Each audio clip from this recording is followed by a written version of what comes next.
Ladies and gentlemen, this is the state of the scene.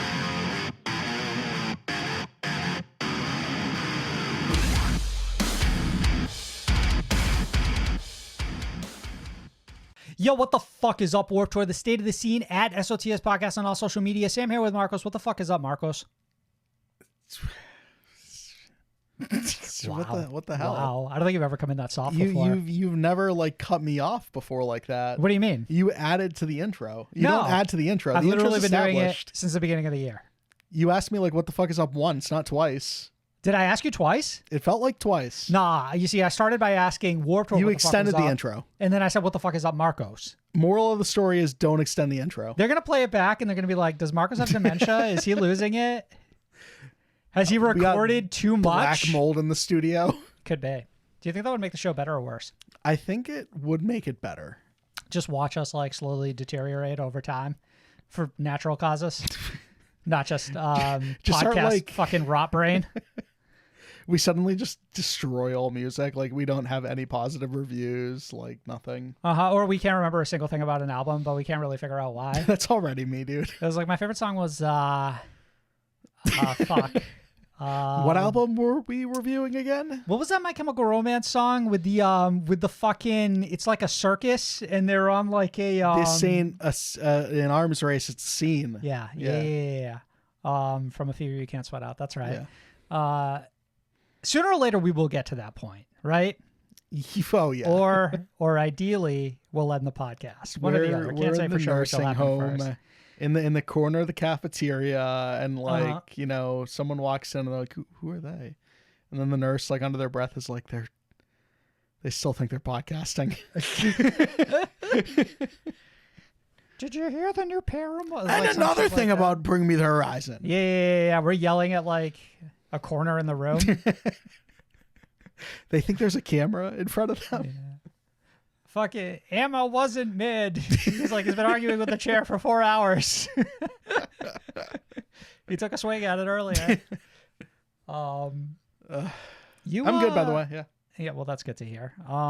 You saw a movie the other day? I saw The Monkey from who's like one of my favorite new directors in Oz Perkins, who did Long Legs last year, which I had like a fucking real Romantic hyper fixation affair on with. last year. Yeah. Like, but and I'm talking like before it came out, like there was a whole, not to spoil anything around that movie, but they did like a cool The Birthday Murders website thing around it. I didn't remember any of this. There was a lot this. of cool hype. There's like a website that was like, you know how like the Space Jam website never aged? It just looks like, you know, prime, like, Yeah, I still go there every once in a while. Yeah.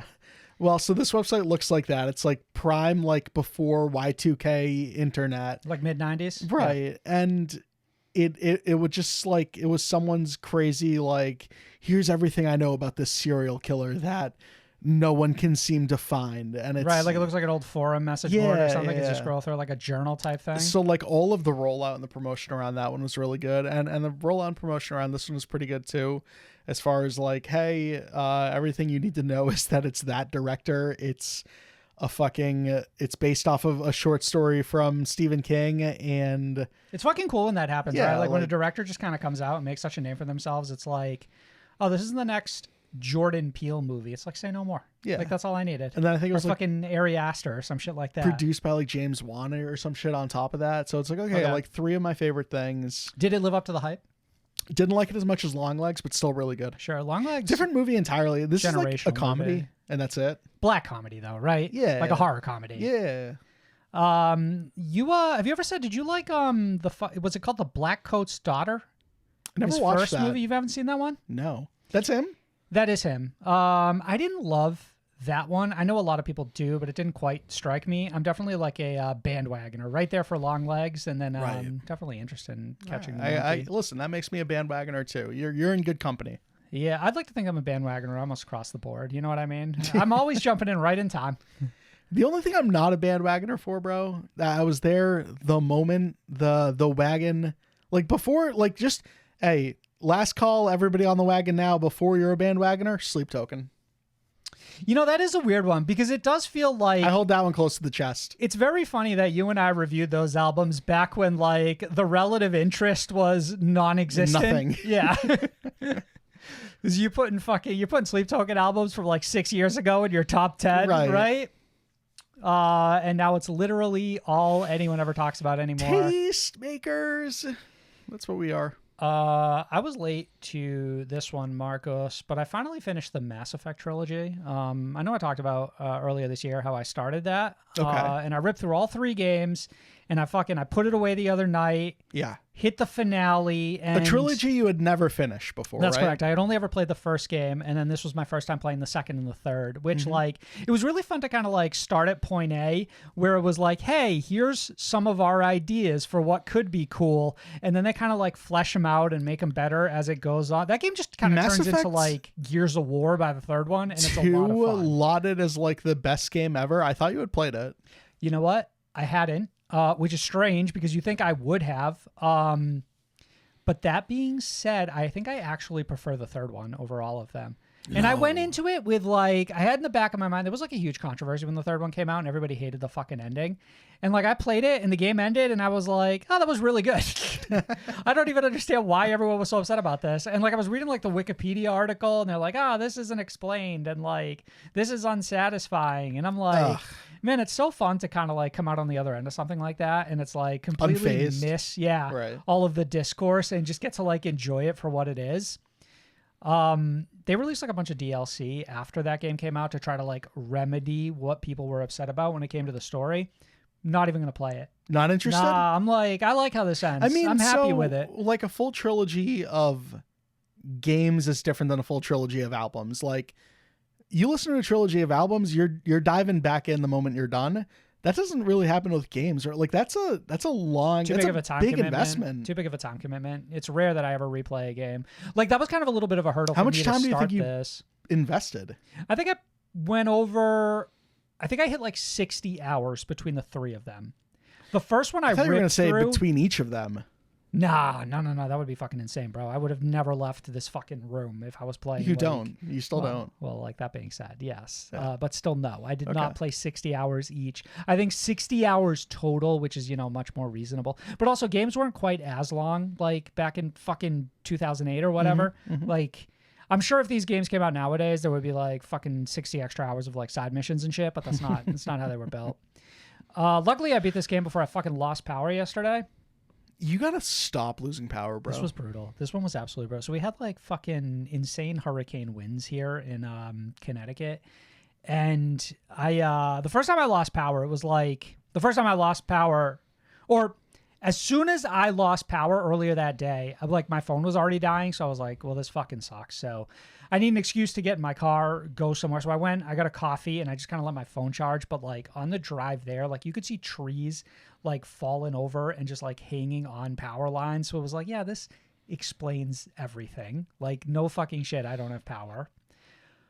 But what was annoying is that like I couldn't quite get a full charge on my phone. So it was like charged it enough, back in the house, was working a little bit off of my phone, answering emails and stuff like that. Phone dies again. Got to go sit in my car, charge my phone up. I'm fucking listening to that Spiritbox album in my car, right? Because I need my phone to be fucking charged. I can't listen to it on anything else. I don't have power, right? Good surround sound, though. I did have good. I didn't hate listening to an album in my car for what it's worth. It's honestly nowadays like one of my preferred versions. Yeah, but it's like ways of listening. It's like you're listening to it while you're like doing so, like you're driving to work or something, right? You're on your way to or from somewhere. You're not just sitting in your driveway, right? Which is what I was doing. Like I didn't even I didn't drive. I just like sat there. There's been times where you just sat. If in your you have car. a nice ass driveway, bro, there's times where like you pull up, you just sit in that driveway. You make it sound like your driveway has like a bar. Right? Like somebody's tapping on the window and it's like, yeah, what do you want? And you're like, yeah, let me get a fucking line. Yeah, just on saying the rocks. like, bring it. Yeah. Flat it's everything's just, you'll know a good driveway when you sit in one. Sure. They're usually like 14 miles long. like you could almost like exist in the driveway without ever seeing the house or the road. Like, those real like fucking mansion ass driveways where they have a private That road. Would be, I'd listen to every album in that driveway. Yeah, I'd take my time going up that driveway. I'd really like drink it in. Mark's coming up on the show. Of course, we're an alternative music podcast. So enough of this bullshit. Ghost return with new Papa. Sleep Token continue the tease-a-thon. Daddy. Bring Me the Horizon are finally coming back to America. Plus, we review the new album from Spiritbox and Whitechapel, plus lots more. Before we get to that, every link you need can be found in the description of this episode, including our playlist updated weekly with every song you hear on the show and more. Also got our socials, merch store, Discord, and Patreon. All patrons will receive access to our deluxe episode feed. This week, we ask, why the fuck is Brand New back? Who asked for this? Turns out, unfortunately, quite a few people. Patron tiers start as low as just $3 a month. Patreon.com/SOTS podcast. Link to that in the description of this episode. Mark, you ready to get the fuck into it? Let's get in. The news. Sleep Token ass fans. This last week, to pre-save a new single with leaks and rumors circulating that a new album could be dropping this year as well. Marcus, the song is expected to drop the week you're listening to this podcast. It's practically confirmed. I don't want to give like names or show band art. Starts linking pre-saves to something, it's confirmed. Yeah. So, you know what's an interesting thing that's been happening lately? Yeah. Genius has been kind of a culprit of a lot of these early leaks that I've seen. Interesting. Where they've had like song names listed before like the band has officially announced them. But part of me thinks like that's kind of inevitable when you like put up a pre-save link. Like somebody's got to be doing like a little bit of digging in the data somewhere to pull out exactly what it is, right? I think there's always one loose lips, by the way. Like in this instance, it's Genius, but I think in the past it was always like you say loose lips, Apple Music or something like that. Yeah, it's always some bullshit like that. There's always one. I'd like to think you presented it almost like it was a member of Sleep Token. It's like Bro, Vessel gathers them all in a room. They're and introducing it's like, loose lips. One of you has betrayed me. You see the sweat start dripping down the makeup. Listening to like the normal speaking voice from Vessel would be horrifying. Like assuming they're in full costume. You remember that tweet from a while back, which was I think it was Sabian from Alpha Wolf, who was like, yeah, Vessel just came up to me one day and he was like, bro, you mind if we use your rig? And it really does throw you because it's like you can't picture it, right? Could never picture it. Yeah. One of you has fucked me. He's got like his manager voice on, you know what I mean? Like he's really irritated. There was a lot of bullshit around this. So like at one point Sleep Token posted like a Morse code for people to figure out where the fuck it ended up being like coordinates. And it took them to some observatory and it confirmed the date of May 13th, which is when the lunar eclipse takes place. March 13th, thank you. Is when the lunar eclipse takes place. And that is when we are inevitably getting this new song. And I think this rollout has been like pretty fun, pretty elaborate. And I'm really still into what Sleep Token does, and I'm very curious what this new era of the band looks like. I still think nothing funnier than this idea that Sleep Token just goes like straight octane core or something. This like really just like betrays all these people who think like there's so much mystery to the band. They just like masks off. Oh god. Vessel just wears a hoodie on stage now.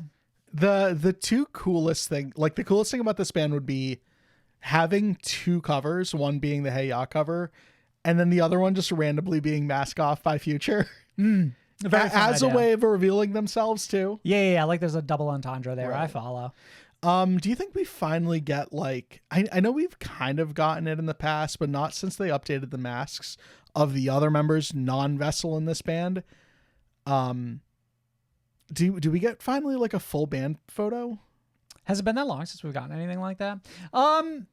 I mean, I don't fucking know. Like this band, like they exist, like because of the nature of the band performing on stage and all that. But like an official like photo like of the band, promotional shot of all four of them together. You go someplace like Rock Sound or Kerrang, and it's like it's Vessel on the cover, and he's like holding a snake, and it's like that's not the band, but like I mean to me the band is still just Vessel.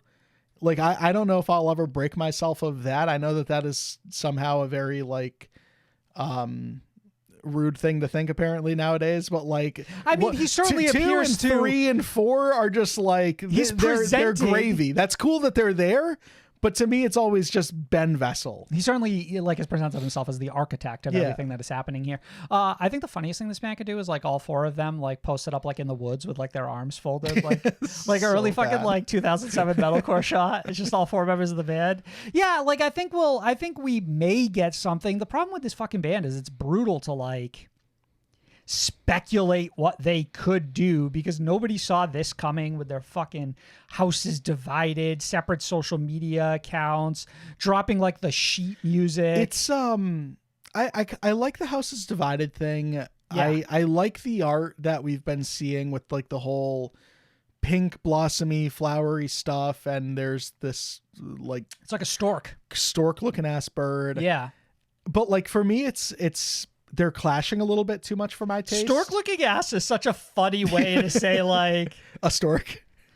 This guy looking ass human is what? That's how I would describe Vessel, right? So this toast looking ass bread is like, yeah, I mean that's what it is. It's one of those things where it's like for me those two styles of art are clashing a little too much, and I'm really curious to see how the band sort of pulls them together, because right now again like there's a weird like oil water to it. Do you think we'll get like a full album announcement when the song drops, or do you think it's like way too early? I don't know. People are now speculating this is a double album. Part of me is like, okay, well, if a double album's suddenly on the table, like, do they just say fuck it and drop an album that day? Like, what is this? Don't do that. That would feel like so like I feel like I would be like over like my fucking like serotonin would like explode through my fucking eyeballs. It'd be like too much. Like my chemicals would rise too high. I can't take too much Sleep Token all at once. Like divvy it out. So the 2 songs at once was enough. Like that was a huge fucking rollout.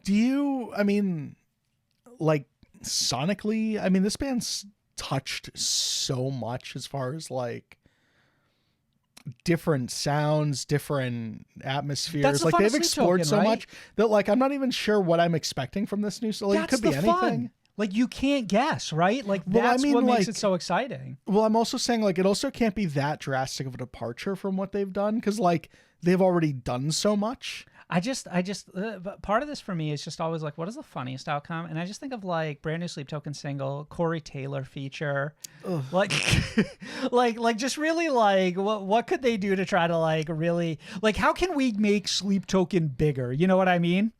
Like what would you have to do? Like, do you just like stay the course and like naturally they'll continue to like sort of grow, or does the label come in and say like, Sleep Token, like we really love what you're doing, like the mask thing, like it's crazy, and like you guys are clearly on like the culture beat with like the TikTok and stuff, but like I think like what's important is that we probably get like a feature in here, and I was thinking like, you know, someone like Corey Taylor would make a lot of sense. You know, we'll pick the single, you know, like what, because like this is major label Sleep Token, right? We haven't seen them like on a like, I mean, like Spine Farm is like a fairly big label, but they're not RCA. You know what I mean? Somebody like there's a suit in there now, maskless. Who might have a little bit of influence on this band. Who can say? The funniest outcome of something like this is like the inevitability that the major label thing doesn't work out like it does for all of these bands. Right. And you have to see a statement from Sleep Token talking about why, and it has to be like spoken in the way that they would speak it. Right. Like I'm trying to formulate it in my mind. I'm not like the voices that be betrayed the true essence, right? Sleep Token comes back with their first pop punk song, MGK feature. A Day to Remember's new record, Big Ol' Album Volume 1, has charted at number fucking 5 on Billboard's top album sales, solely based on its physical release. Obviously, the album is set to come to streaming platforms on March 21st. Top 5, strictly physical. So, top album sales as in strictly physical? Yeah. Okay. Which is to say that, like, pitting A Day to Remember against other artists who dropped records and also were streaming. Well, I'm curious where they landed in the top, like, 200 in general. This is the top 200. This 200 is the top album 200. Sales. Yeah. This charted higher than You're Welcome 5. then. 5. Did it chart? It must have. You're Welcome was such a fucking fumbled rollout that it's like, and clearly had like no singles for people to get excited about. I wonder what level of this. No, that's wrong. Like there were singles people were. I was excited about like Mind Reader at the time for sure. What was the other single off of that album? They definitely came out with a flat one, didn't they? This band did not have a lot of hype with You're Welcome. This band had a lot of doubt when it came to You're Welcome. Like don't gaslight me here. That wasn't like some immaculate rollout, right? No. But it's really, truly impressive. Like to do that without streaming. I wonder if a lot of bands are looking at this and going like, okay.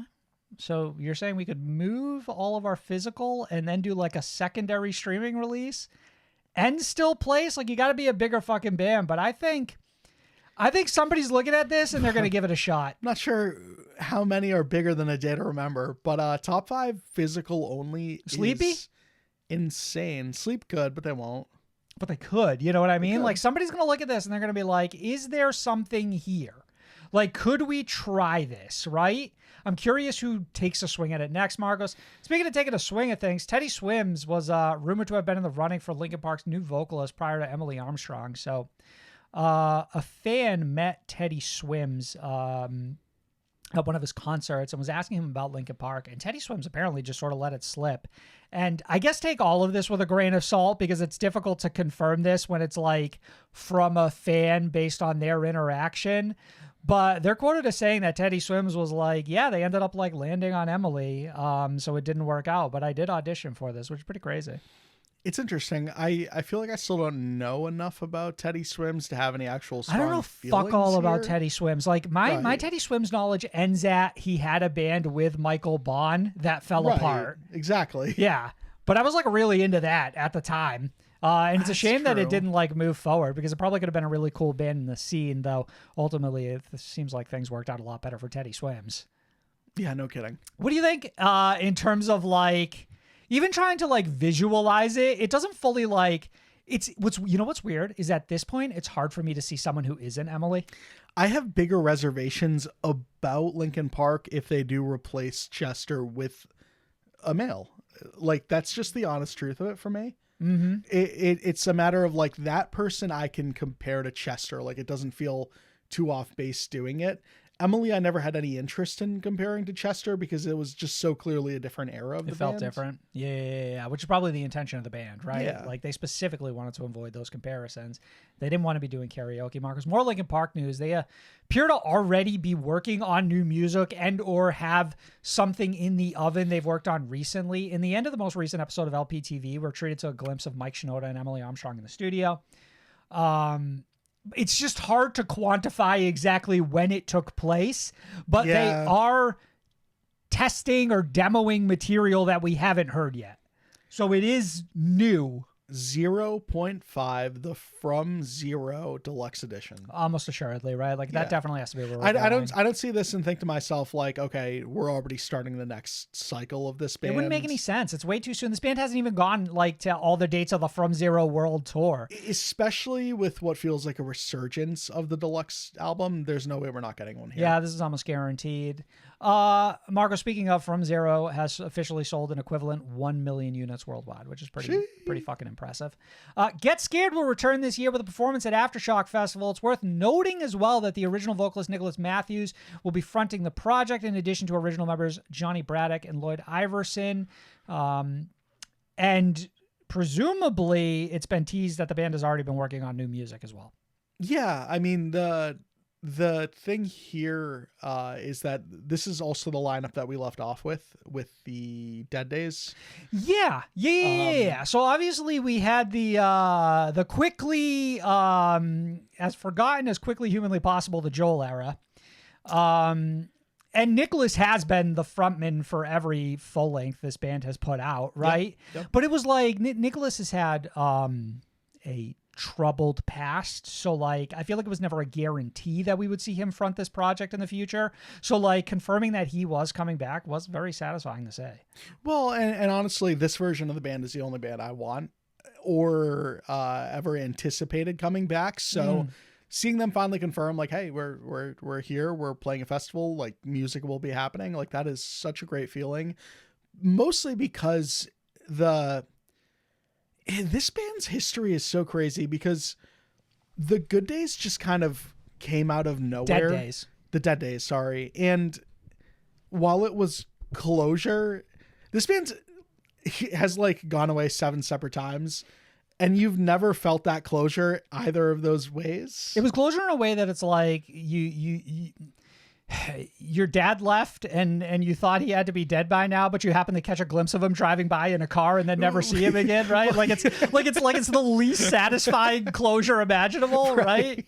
It's like there's still so many other like questions unanswered. So this is awesome just because like, hey, maybe this could potentially be the steadiest version of Get Scared that we ever get. Like, we'll wait and see, but I mean, do you feel a level of trepidation in terms of like you're trying to level out your expectations for whatever we end up getting? Like let's see it all come to fruition before I get too excited. Like, this band has been through the fucking meat grinder so many times, like it's impossible for me to like feel a full level of confidence in their return. I mean, the only thing that this band's been consistent about in all of that turmoil is like they will consistently still put out music, and all of their music has been fucking great. Dead Days was like bafflingly good.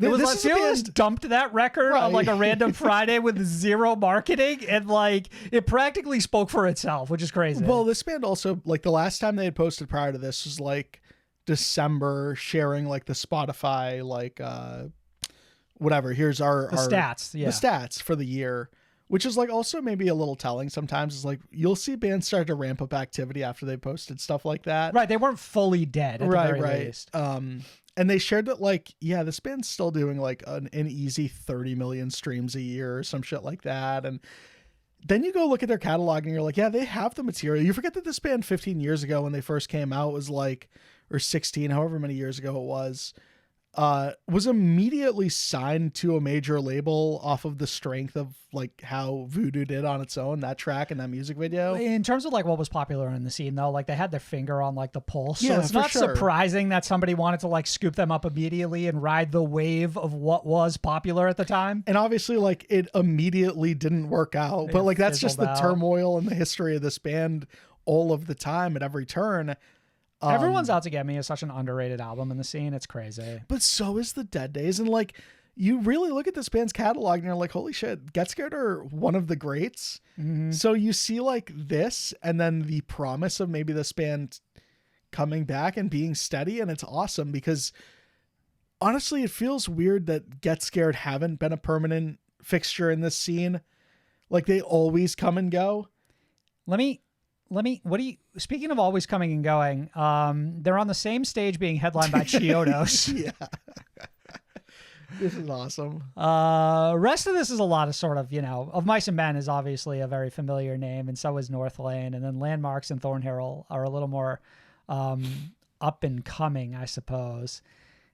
What did you think of the overall Aftershock lineup, just from top to bottom? So your headliners are Blink, Deftones, Korn, Bring Me. And then your second stage is Good Charlotte, A Perfect Circle, Bad Omens, Rob Zombie. Any takeaways? For the most part, man, I have like facial blindness with everyone. Facial blindness? With everyone. I don't know if that's the exact term. It doesn't sound right. But like face blindness. Like I look at every single festival like this and I'm just like, I immediately forget what it's called, when it's happening, where it's happening. Yeah, it's the same poster 14 times over with like the band names shaken up. You're telling me that Bring Me and Motionless and Bad Omens and Knocked Loose are all performing at a festival? Right, and Black Veil Brides are on the same stage as Motionless? Yeah, what is this, 2023 or 24 or 25? Like 26? The only funny ones on here that I really pulled out was seeing Hollywood Undead sandwiched between Mom Jeans and the All American Rejects. Like, who was putting that stage together? They're like, Hollywood Undead, were they pop punk? And somebody in that room was like, yeah, I think so. Well, with a band like that, it's like, oh, play a clip. And they play a clip of one random song and it sounds entirely different than the other 4 songs they could have played. It was their cover of like what other song? Yeah. Seeing Bad Omens over 3 Days Grace and Trivium, I'm never going to get tired of this shit. Never. Seeing someone like Bring Me headline over Marilyn Manson, never going to get tired of this shit. Well, seeing like obviously if you look at the Aftershock poster, like all of the headliners are in blue, and seeing like Bad Omens and Blue next to Blink-182 and Korn and like that's the stuff that will never get old, ever. Right. We were begging so long for new headliners, and then it just suddenly happened, and here we are. And now, granted, like it's Bad Omens forever, and I'm never gonna get tired of that. But like it's still so cool to see. Bizarrely surprising thing I feel like I haven't seen a lot this year is Sleep Token headlining any American festivals. I want to say there's a couple they're on. Is there? Because I know they're like the Download headliner, which was like a big deal, like for Download to like anoint them headliner worthy. But I feel like I haven't seen Sleep Token's name at the very top of any of these posters in America lately. Download can suck this whole dick. No one is appointing Sleep Token anything. Sleep Token anoints themselves that. The reply to that email from Download was, "We're not playing unless we're headlining," and the immediate reply was, "Yes, Daddy." Offer accepted. 75 canceled bands on here, so if you want to ride this like you do Warped Tour, by all means, people. Bring Me the Horizon have announced a U.S. tour with support from Motionless in White, The Plot in You, and Amira El Feki. Marcos, this is almost identical to the shows they were playing in South America, except Spiritbox isn't on this lineup. Is Spiritbox on part 2? For the record, this is part 1. There's only like 10 dates. Such a predictable string of openers. Yeah, you saw those Brazilian dates and you're like, no way they don't just, I don't know, go take all the money in the world. Right. Like, of course you're going to do the same run in North America. You've got 3 massive bands, Amir Elf, okay, like that's a cool addition here. And then you look at this poster and it's like, okay, they're playing the fucking brand new Intuit Dome in LA. Like, great for this band. This is awesome. But lots of boos from this studio, waiting for a part 2 before you announce like any East Coast dates. This is tragic. Why? Why do you think they did it this way? Why split it up? Like, what is it? Spiritbox is on here, but since they're going on their own headliner right now, that crossed my mind. But like, you could do a second round and be like support to be announced later. You know what I mean? You could. Granted, do whatever the fuck you want. My curiosity stems from like, is there a festival date that hasn't been announced yet that is going to be here that Bring Me the Horizon are going to play? Bring Me does do the fuck shit on this poster, including like Louder Than Life as a tour date. Like, shut the fuck up, boys. What are we talking about? I mean, that's inevitable at this point, right? Like, all these bands sign these fucking radius clauses. And they do it with like Aftershock at the very end. That's your true. Midwest date or whatever the fuck Louder Than Life is. It's sort of crazy looking at the rest of these though, bro. Like the Toyota Center in fucking Houston, like these are places that like I think my chem just played at. Like, this is insane. They're headlining fucking Aftershock, right? We just talked about Aftershock. They might be also headlining Louder Than Life. Yeah. Facial fucking blindness, Sam. You're right. I did the same fucking thing. You're so right. What do you think about them using the Antivist? To me, it's the Antivist flag. This is a very nostalgic poster. I feel like around that era, around the time that they put out, like, you know, This Is the Spirit. This is the sort of promotional imagery stuff that we were associating their tour posters with in North America. So it makes a ton of sense. Okay. Trust, Serve, Obey. Like, you've got Obey on this poster. Of course, they're playing that live, I would guess. I'm excited for this. I can't wait for one singular New England date to be announced so I can go to it. And looking forward to it somehow being a random festival that didn't exist over here now. That may or may not get canceled before it even happens. Yeah. The Spotlight. Marks in Spotlight this week. Every week, we, alongside our listeners, will help shine some light on smaller bands within the scene.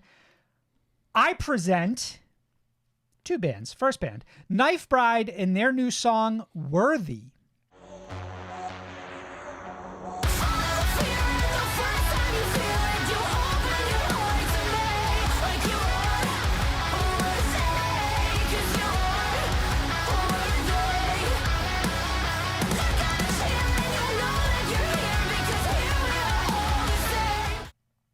Marcos, really neat band that was actually recommended to me from like the YouTube algorithm. And it was like, it had like one of those like screen captures that I was like, this could be something I fuck with. Like, I like this sort of like dark gothic aesthetic, Marcos. This band is literally self-described as New Gothica. Ooh. And it spoke to me. You can follow them at We Are Knife Bride on Instagram. I mean, is Gothica a thing? Isn't that just a Halle Berry movie? You know, that crossed my mind as well. And I'd like to think that they are specifically saying they are a new version of that specific movie. Okay. Marcus, Visenya and their newest single, Sleep In. Spending all my time in the world staring out at the sky. Couldn't say goodbye once. I left my heart at the door with your last breath. Missed my chance and no one can stand it. So this has got huge. I played this for you, Marcus. Who does this sound like? Issues. It's almost like Dead On, you know, throw them in the same group of artists like Siler or Varsity. Yeah. This R&B core, I think they nail it. Really clean sounding song. Check this out. It's a lot of fun. You can follow them at Visenya Band on Instagram. And finally, Caillou over on Patreon recommends Scatterbrain by Like Malice.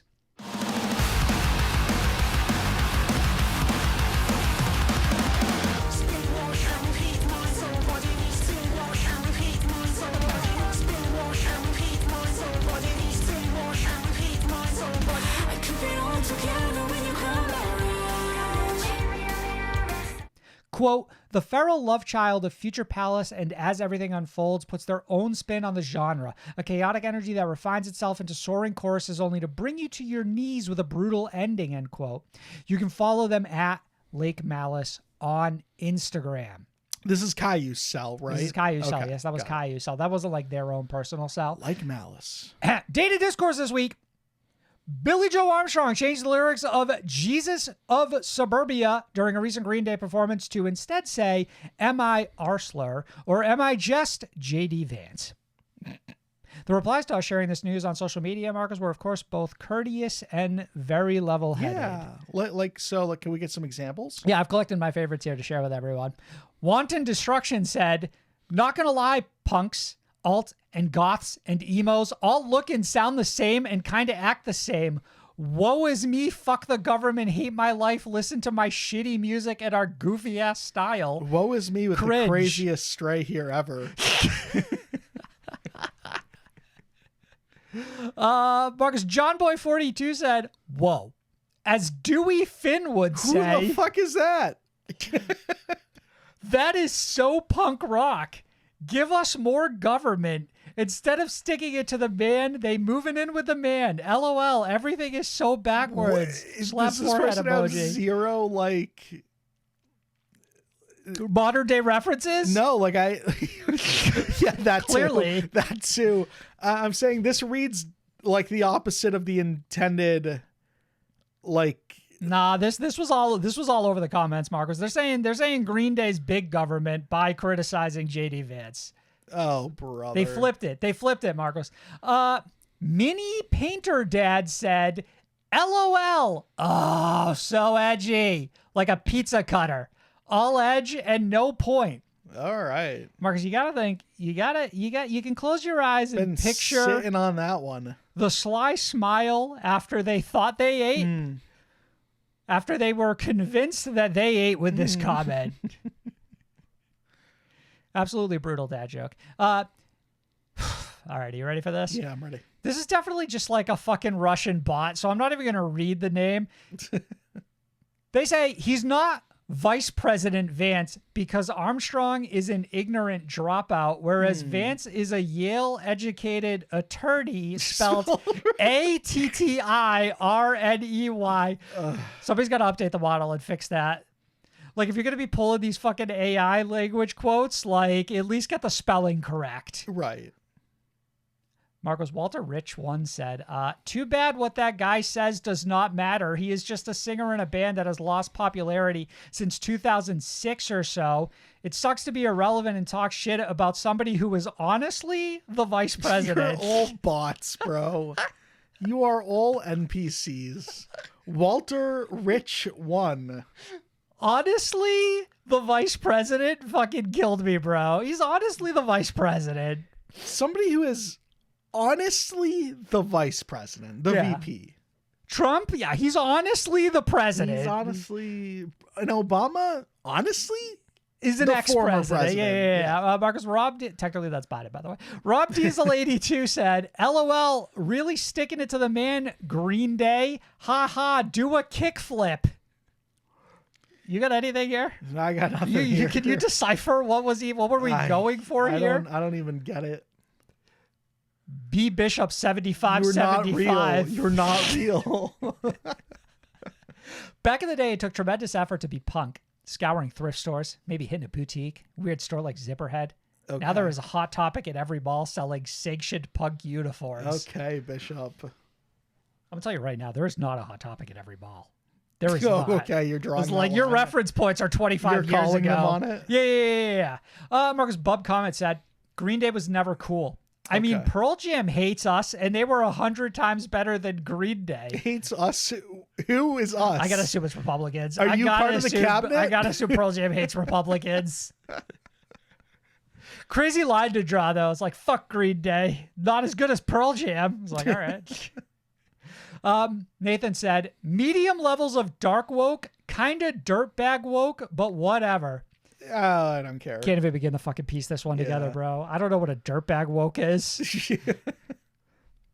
Connor said, sigh, my boys give such crin libs dad vibes sometimes, but they made Basket Case an American Idiot, so I will allow it. All right. You none of y'all stand for anything. I love the this is a perfect example of like, yeah, I find Green Day to be problematic. Like, this is their Right. line they draw, but American Idiot was so good. Right.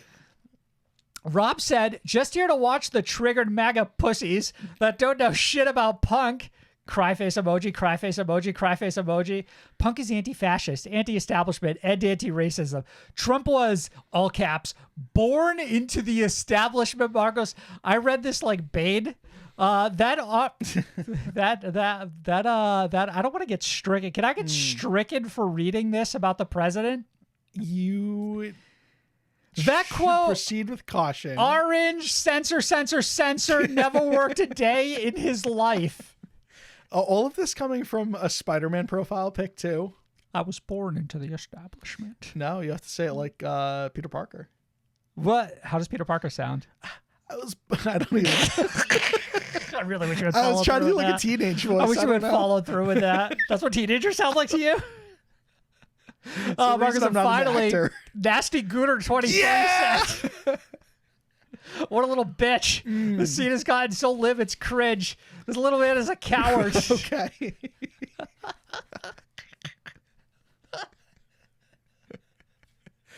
We were cooking with that name for a second. Billy Joe Armstrong, whole fucking day ruined now that Nasty Gooter 23 has his name, bro. Any closing thoughts, Marcos? I don't know. Green Day reminded me that I do actually like them with this. So after all this, you do fuck with Green Day? Yeah, I mean, you hear an album every now and again. It's like, wow, this band's, what are we doing? Uh-huh. And then they'll fuck with the lyrics of American Idiot every like 5 years. And it's like, yeah, y'all are cool. I'm right there with you. New music this week. Ghost have released brand new single, Satanized. I've been fighting the notion to my love be coerced. I keep reading it as sanitized. Satanized. New album Skeletal releases April 25th via Loma Vista and is the follow-up to 2022 full-length album Impura. Marcus, before we move forward, have you in your whole fucking life heard of Loma Vista Records? Can't say I have. Sounds made up as hell, if I'm being It honest. sounds made up as hell. Is it made up as hell? Or are I you don't like, think so. I think it's like a legitimate leading me? label. This band was doing serious fucking numbers with this release, so I'm assuming they've got some sort of marketing push. maybe they're like Sony but French. That's a fantastic. I don't know. Is Ghost French to you? Is that what you pulled They're- listening to this song? They are. I'm gonna look up Loma Vista. I got some like facial blindness on Ghost, but You they're with the European. fucking facial blindness. Enough of this shit. This might You're looking actually this up? be. This might actually be their label. Ghost are UK as God fuck. fucking damn it! It is. is a record label founded by Tom Whaley. No, it's not. Formerly of Warner Brothers. There it is. Blah, blah, blah. Label roster. Active This when? makes sense. Action Bronson. I'm seeing Denzel Curry. Denzel Curry's on here. Chelsea Wolfe. Iggy Pop. This is all over the place. Just a Korn's on little this outside bitch. of our like realm. This is all over the fucking place, but Show Me the Body. Isn't that like an up-and-coming hardcore band? No idea. Rise Against. I am familiar with them. Militaire Gun. I know Militaire Gun. What do you think of the music video for this? And the song? I don't know. I try so hard to like Ghost. I try but so fucking hard, bro. They make it really difficult. Aesthetically, love Ghost. All the fucking costume shit where you're like the fucking Pope, but like back from the dead, super into it. And then like all the other stuff in this video. And the of, music like, you know, happens. you've got like some Catholic fucking monks and they're masturbating and like none Sure, of it that works doesn't for me. happen. Yeah. They're It's dancing implied- and playing music. and that it's happens. implied that it's Well, masturbation. Yeah, I mean, obviously it's fucking implied. It's literally written on a notebook and held up to the screen. Like it's They're literally- Satanized. fucking priest just writes out the word masturbate with like a question mark. You have to be able to read real well to decipher what is being You think written. so, huh? Yeah. Well, I'm good at that shit. So, the band also introduced Marcos, the brand new like fucking variation of vocalist Tobias Forge's personality. Their name is This Papa band V does Perpetua. the fucking. We do the quiet part out loud. We're like Sleep Token doesn't do any of this shit, and like Vessel just transforms with every album era. Like, you know, we suddenly have like the cutout for the mouth in one album versus the other one where it was like the full mask and no cutout. You could never see the mouth, could never see the teeth. Like, we don't have to fucking say it out loud. Whereas Ghost is like, and now you'll realize that I'm actually a different papa. And I've evolved, and this is, you know, this is us this album cycle. Sure, you don't need to tell us. We can tell. We have eyes. Sure. You're saying you don't got to spell it out for us. We Yeah. get it. I really sort of attached myself to this band when they dropped the song Rats. I was like, It was a I'm good kind of song. into what the fuck you're doing here. And then I hear this brand new song, and I'm like, man, it's impossible for me to listen to this and not think about how like this is what heavy metal was in the 80s. Like, this is like, this scared people in the 80s. You know what I mean? It's like, this is just what Iron Maiden sounds like to me nowadays. Like, this is just what an Ozzy Osbourne song sounds like to me. And, like, I think you got to spice it up a little bit. Like, I don't think you can just do fucking, like, nostalgia theater while you're also doing, like, some kind of cool fucking theater alongside of it. They're doing some cool stuff, which is always like the tragedy of Ghost. I want so badly to like this band, and then like I hear this song and I'm like, y'all, Right. I tried, Yeah. y'all. Like, I'm here for it like 80% of the way, and then I listen to the music and immediately you lost me. Right. I'm asking you to meet me 90% of the way there, or 80% like you're saying, and the band can't even do that. Per the press release, quote, Skelecta's lyrics render the distinct individual emotional vistas of each of its 10 songs in one-on-one fashion, at times as if in a dialogue with oneself in a mirror. The end result is a singular collection of timeless, universal sentiments, all filtered through a prism of a uniquely personal point of view. End quote. Okay. More or less sold now. Less sold. The band's 2025 world tour, where you're not allowed to take out your cell phone, kicks off April 15th in Manchester, United Kingdom, and will continue through to September. Ghosts currently stand at an unholy 77.5 million monthly listeners on Spotify. That tour is this tour? That's this tour, No cell phones? where you have a phone and like fucking security will drag your ass out of the theater. Are you gonna come back for single 2? I will. That's the weird thing about Ghost is like I'm always kind of interested on like seeing what they'll do next. And I just keep getting burned. Yeah, But I'll you're never right. learn. It's like you almost get me with like a song, and I'm like, okay, yeah, maybe I can make myself like this, and then immediately lose me with the next one. It's Yeah. just like Ghost is so cool and not cool at the same time. It's frustrating. Imminence have released new single God-Fearing Man.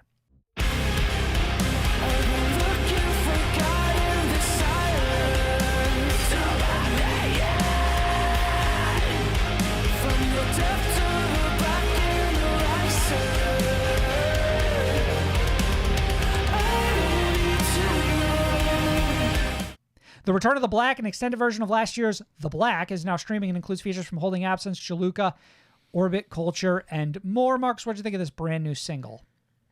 I believe this is technically now the opening track on The Black. I think that is the case. Like, they have done some fuck shit. They didn't just like staple 3 songs in at the end or the beginning. Like, they really mixed up the track listing. So I really fuck with that. Yeah, I like it too. And I really fuck with this new song. This band never like disappoints. I don't know what to tell you. It feels very characteristically different than Death Shall Have No Dominion, which was their last single, which is also included on this new extended edition. It feels a little bit more contemplative, like the verses are a bit more reeled in, like it's not just, relentless chaos for fucking 6 whole minutes. If I had any singular criticism of this, really, is that I was a little hot and cold with the music video.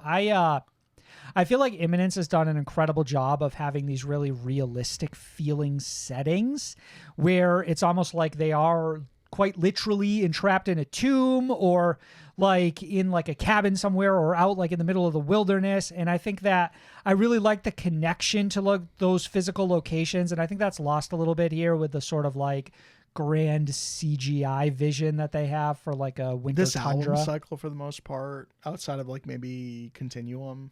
Yeah, and I understand if there's probably some level of like, well, this is reasonable and it's more affordable and all this stuff, but I do like now I'm beginning to like be nostalgic for, what they were doing prior to that. This band embarks on the Return of the Black tour this week with support from Landmarks and Jaluka. Imminence currently claims 788,000 monthly listeners on Spotify. I'm curious how well this deluxe does for them. This band has done an incredible job of just sort of like keeping their name like in everybody's mouths. Like obviously we got like Desolation 1, I believe it's called, which was them not reimagining, just not remixing, remaking their first album, cleaning it up, better production, whatever, modernizing it. And that was only back in December. So it's like they have not chilled. Check that out. I enjoyed it. It's not to me nearly as good as their current material, but it's like a neat little treat to get.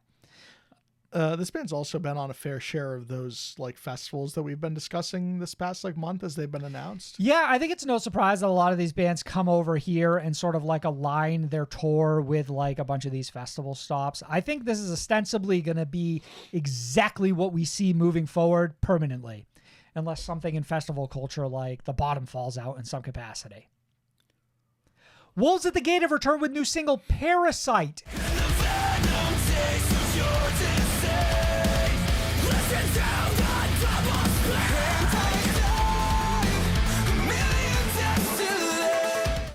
Their new album, Wasteland, hits May 30th via Solid State Records and is the follow-up to 2022 full-length album Eulogies. Marcos, what did you think of the song and the 15-minute fucking music video that accompanied it?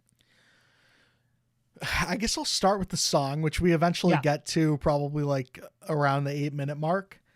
And I think this band essentially picks up right where they left off with Eulogies, an album that feels much older than 3 years old at this point. And underrated, too. Yeah, totally. No, listen, I've been looking forward to Wolves at the Gate dropping new material. I don't know if I'm fully in love with the idea of this band doing 15-minute music videos, but I don't know if there's many any bands I could say that about. I like that bands have a vision. I like that they take a bold swing. I like that they're trying to craft like this massive world. I think that I may need to see the continuation of this story to truly appreciate what happened here. I felt a little lost by the end of it. I feel like it presents a lot of ideas, but it's so mysterious that it's difficult to really like latch onto the story. Yeah. So hopefully like the payoff really like circles back and brings it all together. Vocalist guitarist Steve Kabuki on the new song, quote, "It is a song essentially about the insanity of sin. The very thing that we crave is the very thing that hates us and wants to kill us. Chasing after sin is a bottomless pit, always promising but never satisfying," end quote. I thought this press release was specifically interesting because I didn't really see how it tied into the music video in any capacity. Not at all. So again, I feel like I haven't quite connected the metaphor to the overall vision, to the individual song, and so on and so forth. Anytime a music video does this and goes like 10, 15 minutes long, whatever it's trying to communicate it's lost on me. And I feel like you really, really have to have something compelling to capture my attention for like that significant length of time. I know 15 minutes really isn't that long, but we in the TikTok age, and like anything longer than 90 seconds truly feels like an eternity. Wolves at the Gate currently sit at 134,000 monthly listeners on Spotify. Alissic have returned with a new single, Concrete. This burning up is hot like concrete. Everything was pure, but now it's concrete.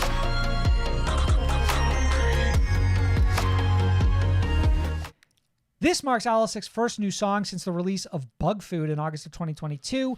A full EP is set to be released this spring. Marcus, what were your feelings on this and the music video that accompanied it, which was directed by her husband and Bring Me the Horizon frontman Ollie Sykes? Really, really high on this one. This was great. I was not familiar with Alissic as a musician whatsoever. Just like the only way that I knew them outside of knowing that they were married to Ollie Sykes was their involvement with like some of the designs for like Bring Me the Horizon. I correct me if I'm wrong, but they designed like all the sort of character creatures for the next gen era of this band. Believe so. Okay. So like having all that in mind and finally listening to like an artist that I wasn't aware existed, like I didn't realize that this person had music, that they released music, that they were once upon a time on a major label and now we're seemingly not. And I'll get into that in a little bit, but keep going. Their own artistic future or whatever.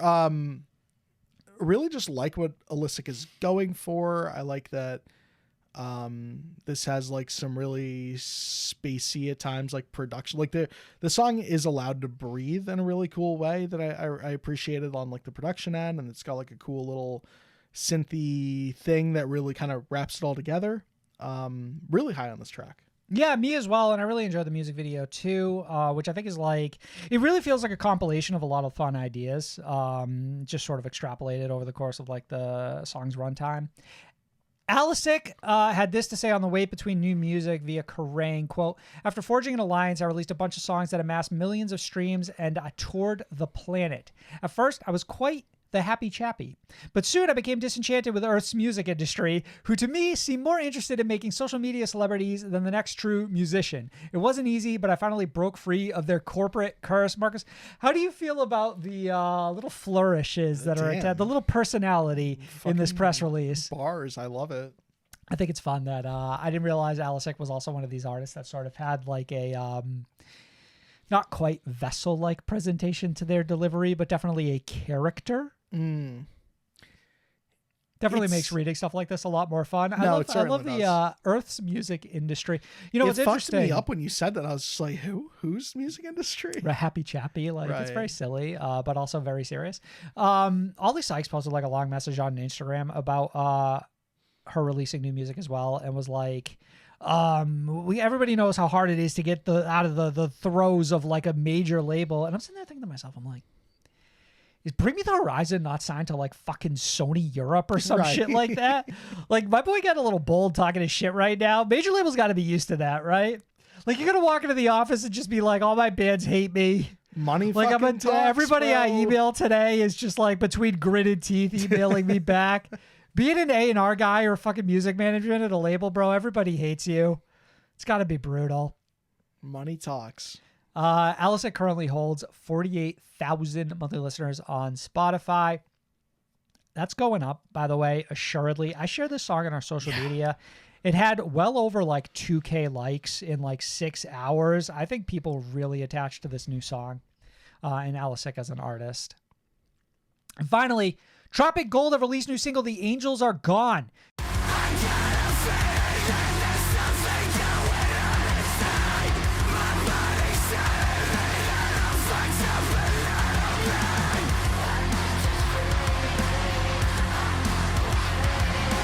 New EP Sick to Death of Everything is now streaming everywhere and is the follow-up to 2023 EP. What a wonderful experience, Marcus. I believe this is the first time on the show we've ever talked about this band. What were your feelings on them and this new song?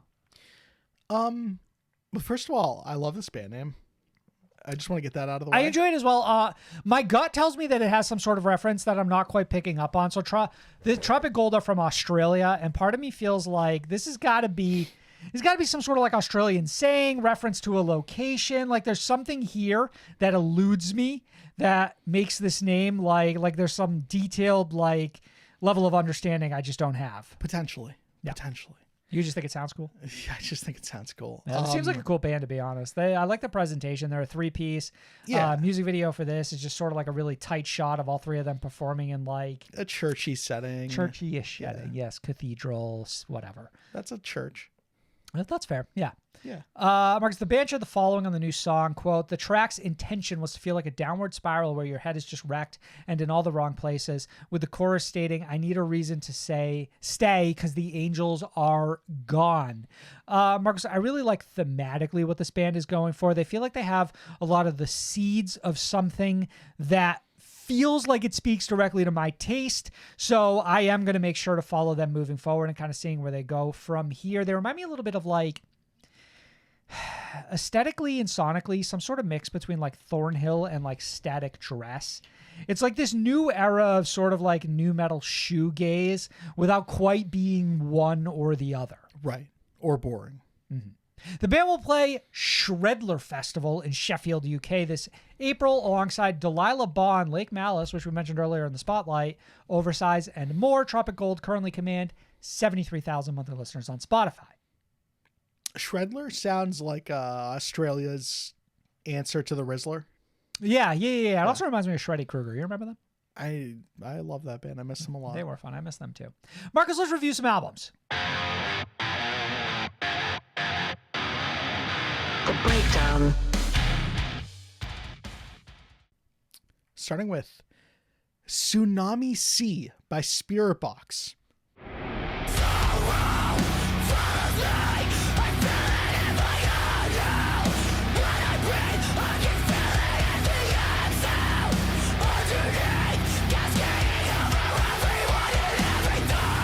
Key bullets here at the top are that Spiritbox are another band that barely need an introduction on our show, but I'm going to give one anyway. Key bullets here at the top. Spiritbox are another band that barely need an introduction on our show, but I'm going to give one anyway. They're a legendary Canadian metalcore outfit from Victoria, British Columbia that formed around 2017. Literally the pride of Canada at this point. Yeah, the band have been signed to Rise Records since September 2020 as part of the label's partnership with Pale Chord Records, which was founded by former manager of I Wrestled a Bear Once, the guy named Jason, who the band used to release their music on in 2018. Like that's the reason that label exists. I had no idea that this was started by a former manager of I Wrestled the Bear Once, which had former members of Spiritbox. Right. It, like explicitly Courtney LaPlante. Yeah. Tsunami Sea is the band's second studio album, and it released the 7th of March. Tsunami Sea was produced by guitarist Mike Stringer, and something I feel like was lost in the weeds for a while here for me. The former rhythm guitarist of Volumes, Daniel Bronstein, Shut up. I did who not for know. like a year was their guitarist in like 2009. I think a founding member. I had no fucking idea. Right. That is so fascinating. Just a name that constantly comes up in this show. And then as I'm doing research to kind of put all these bullet points together for this episode, just stumble upon the fact that he was also in Volumes randomly. Like the last band he was in. It cannot be understated the level of talent that has existed in Volumes. Like the 7 degrees of it all too to that band is insane. Everything goes back to Volumes somehow. The band, the pair rather, having previously worked together on like all of this band's releases since at least Eternal Blue. It was interesting, or maybe it is worth noting here, that this band had some writing sessions with Jordan Fish, did not end up producing anything alongside of him. And I think that's important to note because there was a quote from Courtney, and I'm probably not going to be able to say it verbatim. So like, as best I remember it, it was something along the lines of like, hey, a lot of metalcore now feels like really overpolished and produced, and that's not what we were going for with this record. And ultimately, I think if that is what you're going for, you would go to someone like Jordan Fish. So I can understand why you would choose to go a different direction if you were looking for something that was a little more raw than, you know, what, for example, he provided to us from like the newest Architects album. Now, I also said last week that I think Jordan Fish has a lot of range, so I really would have been curious to see what he could have done with Spiritbox based on like what their vision was. But alas, and we'll get into it, I'm pretty happy with what Daniel and Mike did here. And this is a tried and true collaborative effort as far as the production side of things are concerned within this band. Couple more bullets here. Additionally, it was mixed by, you guessed it, Zach Cervini, who has their hands in everything. He's on everything. Mastered by Ted Jensen, another name that we've discussed on this show plenty of times. Tsunami Sea follows up 2021's debut LP, Eternal Blue, and a pair of EPs, Rotoscope, The Fear of Fear, released in 2022 and 2023, respectively. All massive releases within our scene. So this last bullet should be of no surprise. As of this recording, the band claim a staggering 3.1 million monthly listeners on Spotify. That's fucking nuts, but deserved. Marcus, as always, you and I will provide 5 bullet points in our review before summing up our overall feelings and giving a letter score. But prior to that, I wanted to read off some of our followers' thoughts on the brand new album. Marcos, I took a peek. You've got like 3 dozen in there. I've got quite a bit. So I'm going to go through them individually, but we don't have to stop and discuss each individual point. So why don't you hit me with a, give me a good, if I may, if you want to add something. Hit me with a solid, if I may, if you have an additional thought that you want to lobby alongside of these reviews, opinions, and hot takes from our followers. In a year over on Twitter said, I think Spiritbox cemented their sound's image and carved it with incredible details on this one. You can feel calmness, anger, and many other raw waves of impeccable expressions by the guys and the dudette. Love it, a solid 8.5. Keep Sweet, No Loss, No Love, and Deep End are my favorite tracks. I give them each 5 stars. What threw me about this one particular review is they give this like an 8.5, and then they give it also like 5 stars later on. It's like, choose a metric. Yeah, this is confusing. Marcus Eric over on Twitter said, it's a 4 out of 10. Maybe a 5 at best. It feels like this album is suffering. If I may, I was waiting for you to say maybe a 5 stars at best. Just everybody's fucked with their just form of reviewing this. They just like chop it up. It's like a 5 out of like A+. Right. It's like, what? Eric continued on. It feels like this album is suffering from a massive identity crisis. It doesn't know what it wants to be in. It affects the pacing. There's no consistency. Anytime a heavy song builds momentum, the softer songs take the wind out of the sails. I will touch on that a little bit later on. Daniel Owen over on Twitter says, this album sucks you in. You are assaulted by relentless blasts and screams, only to be risen by angels so that they can take you back further. The inhuman trills, use of hyperpop-inspired vocal modulations, and Disney-esque cleans make this one of the best albums of this decade. We're halfway in. Strider over on Twitter said, everyone here says it's better than Eternal Blue. With all due respect, I disagree. This is a great album. It's harder, better vocal range from Courtney, and will probably be better live. But I still got to give the edge to the genre-defying masterpiece that came before it. 8.9 out of 10. 0.1 shy. God. 0.1 shy, Marcos. No, this is Patrick over on Twitter. Listen to it twice now. I give it a 6 out of 10. I didn't love it, but I didn't hate it either. Nothing in the album really stood out to me. Had some decent moments, but again, nothing wowed me. Crystal Roses was my fave. Black Rainbow was my least fave. Interesting to, interesting to shout out your least fave as part of like a tweet. Like really giving you the full breadth of their feelings. Give me the range of their feelings. That's what I asked for in the tweet. I was like, hey, give me your opinions, hot takes, and impressions. Well, it's like, I'm not going to give you an official review, but what I will tell you is the worst song on here, my least favorite, I got to share that.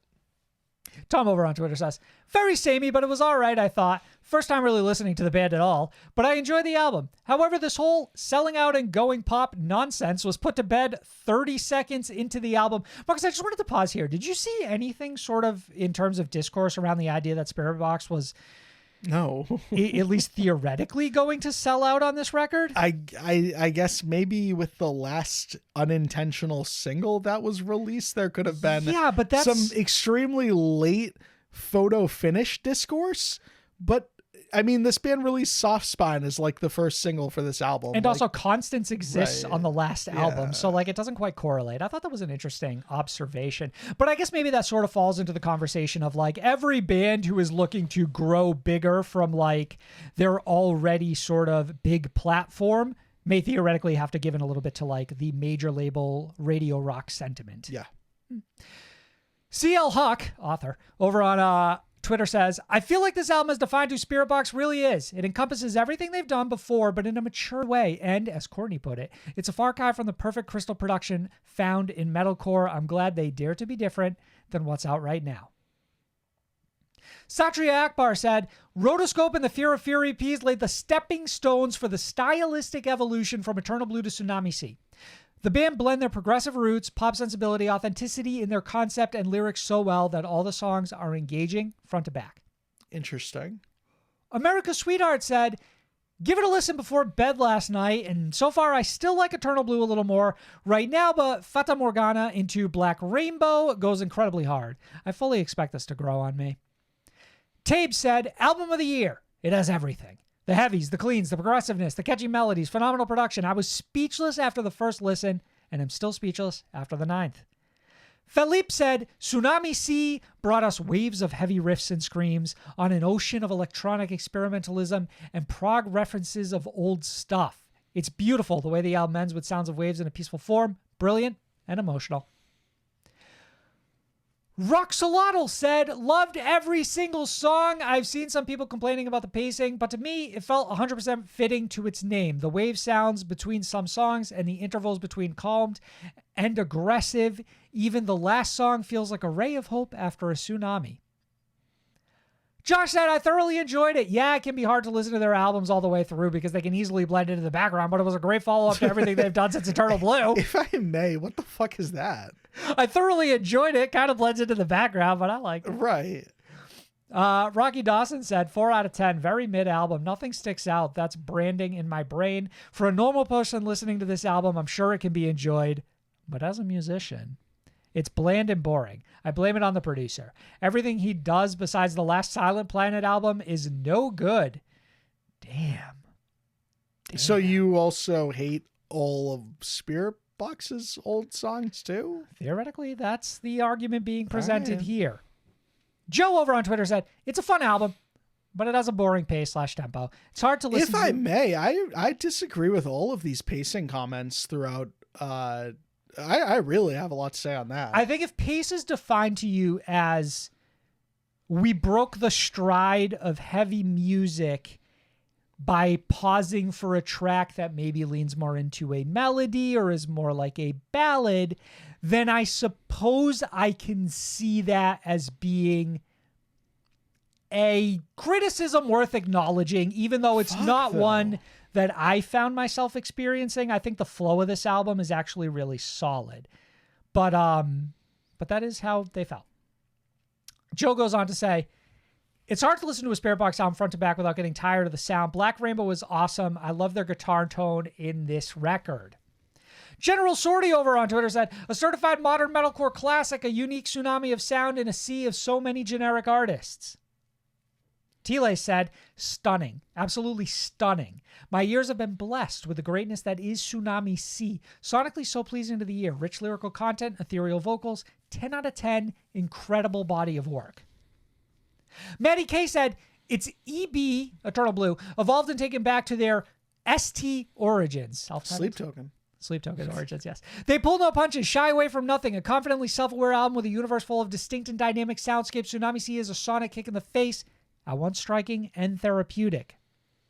Drake Riggs says, pretty fittingly titled. It feels like you're stuck on a boat in the middle of the wildest ocean storm ever. It's scary, but fucking awesome. Crystal said, authentic, stunning, and just all over. Keeps you engaged throughout the entire album. Spiritbox just keeps getting better and better. Huge fan. Tim Burton Jr. says, a picture-perfect representation of a modern metalcore, heavy yet emotional. I would argue no real dull moments in the album with plenty of diversity to keep things interesting. Jay says this band gets better and better with every release. Fata Morgana might be one of my favorite opening tracks ever, to be honest. Really set the tone for how amazing the album is. And finally, Marcus, a few comments from our patrons. Andrew Wessel says, definitely a step up from Eternal Blue. I like that they held space for the entire breadth of sound in their catalog. You have songs sounding like material from their first EP, songs like Eternal Blue Era, other tracks that push their boundaries of sound like they did in Rotoscope, and still maintaining a fresh sound venturing into both familiar and uncharted waters. This is their best work to date. Though I do wish we had a tiny bit more of Josh as prominent as he is in Perfect Soul, scattered throughout the record. This is a great album. Solid A from me. Rachel Harris says, this is the strongest release they've ever put out. A solid mix of ambience, harkening back to the singles collection, while the heaviness and electronics of everything post-Eternal Blue. Strong contender for album of the year, and it's only the first week of March. Hot damn. Sam Cohen says, you know when you guys were like, Bad Omens is taking over the world, and I'm going to give it to him? Yeah. That's how I feel about Spiritbox right about now. All right. And finally, Heather Rose says, album of the year. They gave a nod to all their previous work while breathing new life into their sound. You can hear it when the band put effort into their new music, and Spiritbox does it every time. Marcos, I would ask you to please kick us off with our review here. All right, Sam, what are the 5 major traits of a tsunami? Ooh, water. Fuck! I didn't think that one. I will list all of them, but I will then allow some space for you to talk, but I'll dive into each of them and what I mean a little later on. One is just like origin, bro. The unseen depths. Like, where does the tsunami come from? How does it start? How do we get to that point, right? This is one aspect of a tsunami? Yes. Okay. The unfolding of hidden forces. That's number 2. Do you follow? Yeah. Tsunami just kind of sneaks up on you, right? Sure. Wave height and the crest of destruction. Damn. Those are the 2, like, that's the tsunami. The crest of destruction. The crest of destruction. Great future metalcore song name. This is an important one, Sam. Multiple waves. A tsunami sea, you might think it's tsunami after tsunami. No, it's the after tsunami taking place. Sure. At all times within the ocean here. Okay, so you're saying like a consistent, never-ending slew of waves. Yes. Yeah.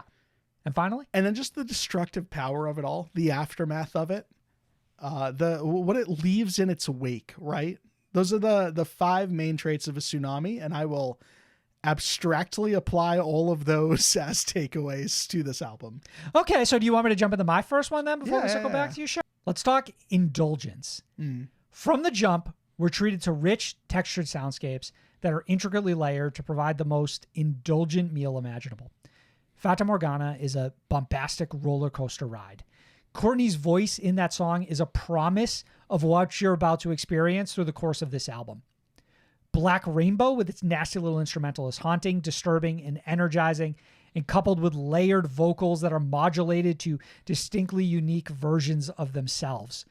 On a base level, we're also introduced early to possibly the most significantly satisfying aspect of this record, Marcos, which is to say, as Spiritbox grow in popularity, they still maintain the nasty heaviness that fans have grown to love. So this sort of does touch on this like non-existent discourse that was brought up earlier on, where it's like, theoretically, you could see a band like this sort of reeling in it a little bit to sort of open up the possibility of them hitting a broader audience. And they closed the door on that within the first 2 songs on this record. Yeah, I've got a little bit more to say about that with my first takeaway too. Not directly addressing that, but just around like anticipation of this record. So I'll finish up here, Marcus, with his first thought. No Loss, No Love. Marcus harkens back to that pitch perfect, unique presentation of metalcore this band has owned so significantly that no other artist can even begin to truly replicate it with the same level of success. And Crystal Lozes is a transcendent and soul-pleasing experience and aims to fill you with a sense of euphoria. I think that so much of this record was just, or exists for me to indulge in its glory and its beauty and its fierce nature, in the same way that any natural disaster is a spectacle, so is this tsunami sea.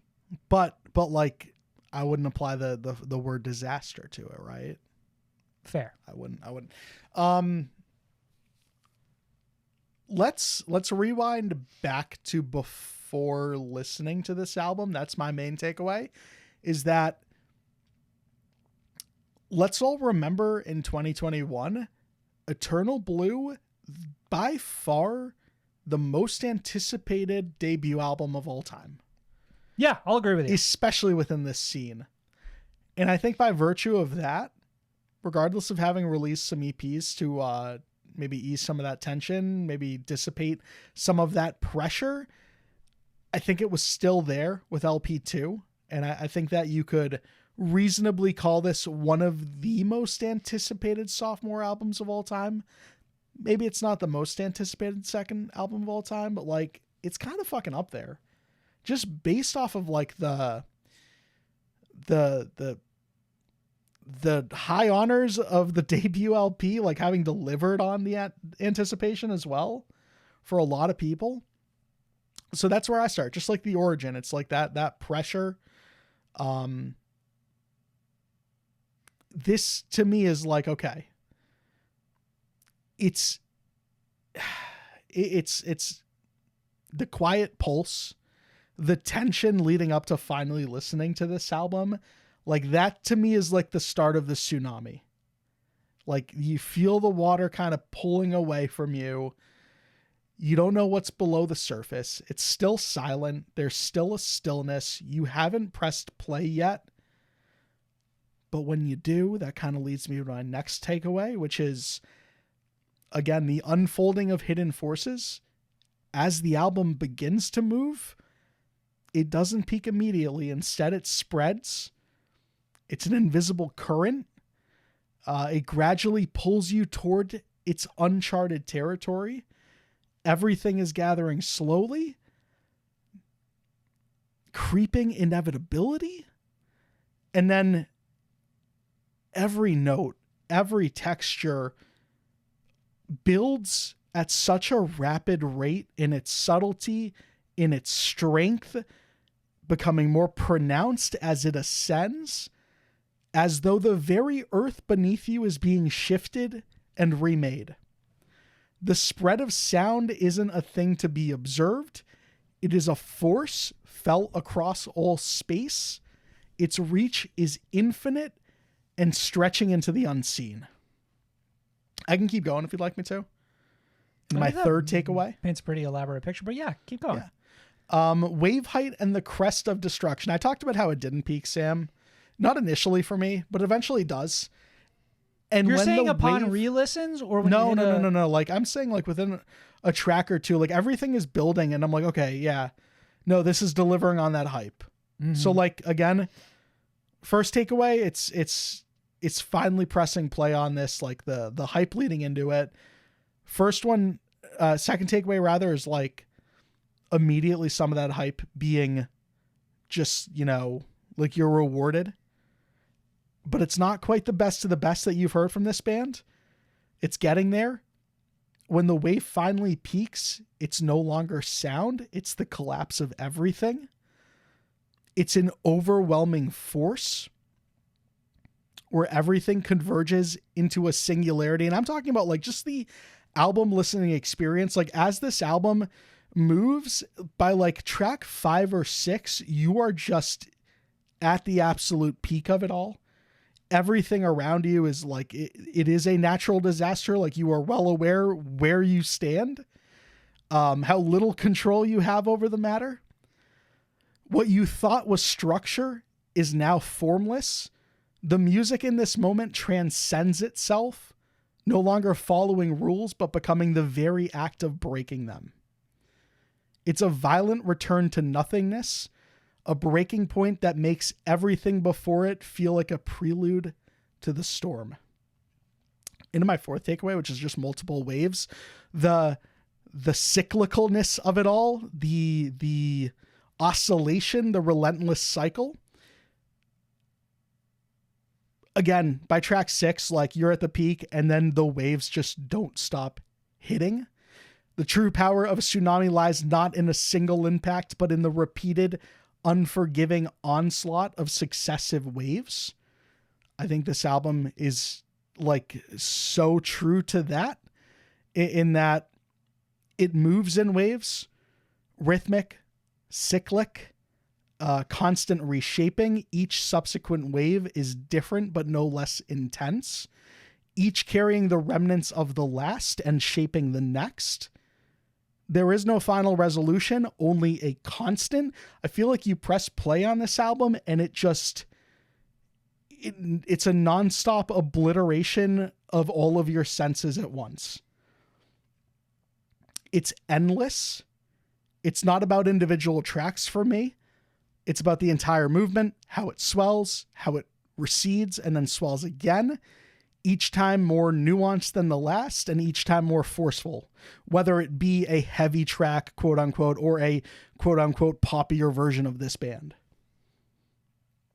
And I guess I'll just end with my takeaways here. Just the destructive power of it all. The storm has passed, but its consequences are felt in every lingering note. The wreckage is total, but it's all beautiful. You touched on it earlier, right? Like, this is still a natural disaster. This is still you being in awe of Mother Nature and what it is capable of.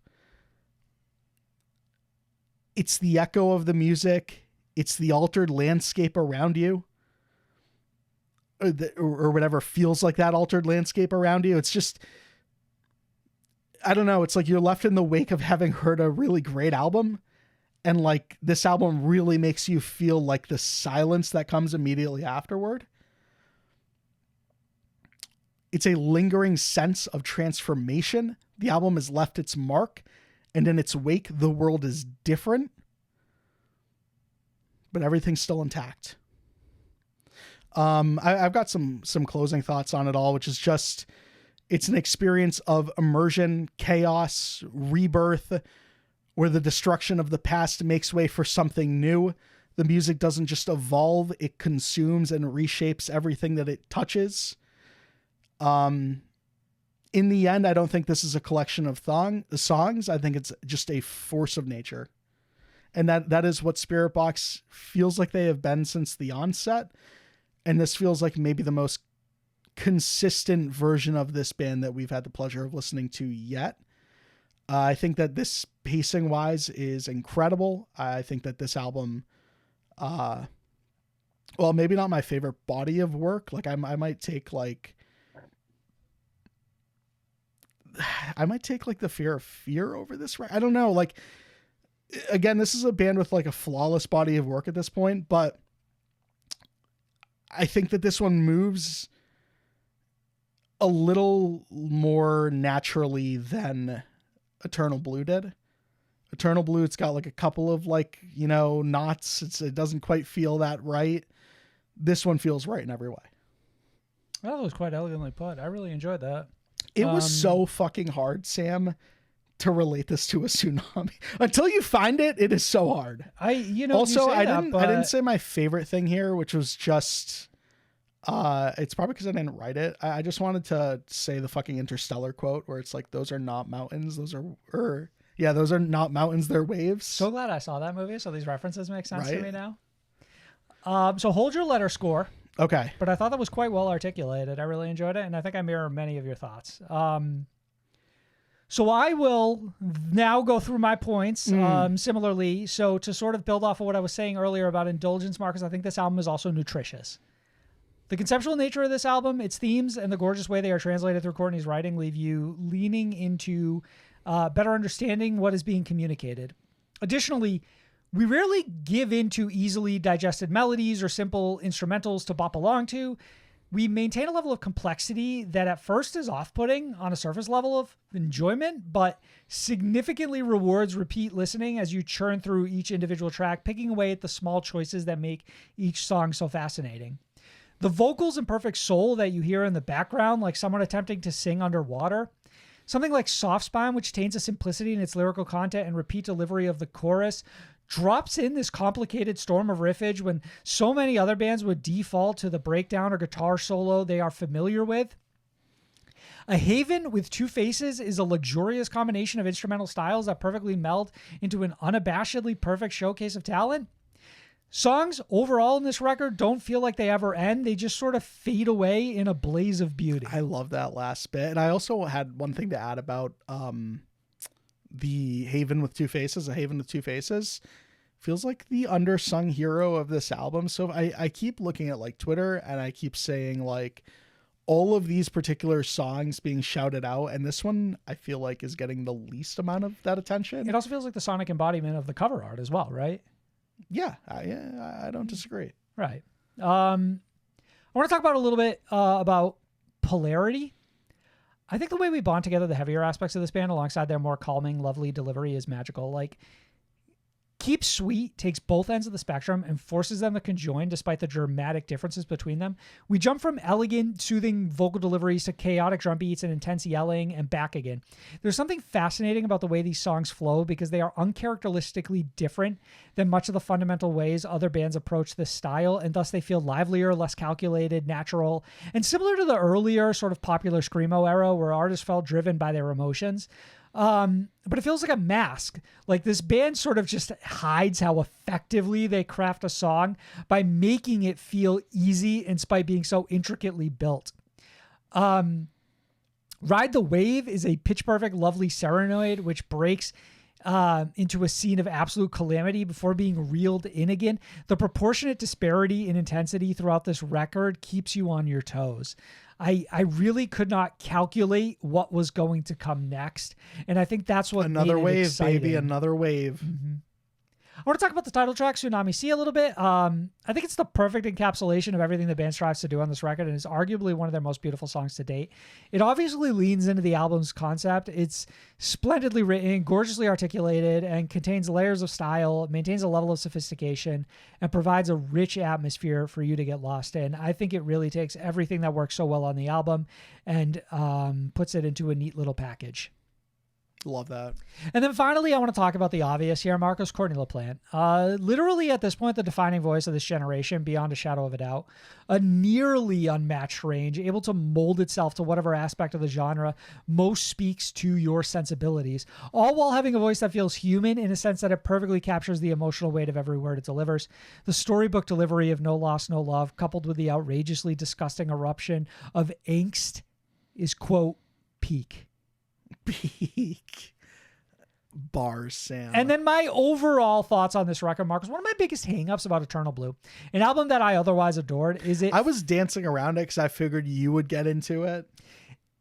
Is it felt blatant what the biggest songs on that record were, as the quality of the singles was so absurd, it cast a vast shadow over every other track on the record.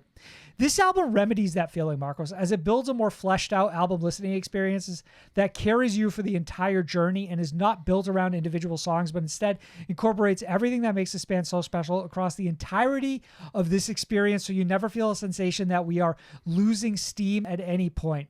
It also feels symbolic in the way it encapsulates the band's stylistic journey and incorporates all aspects of their sound in a singular piece of work.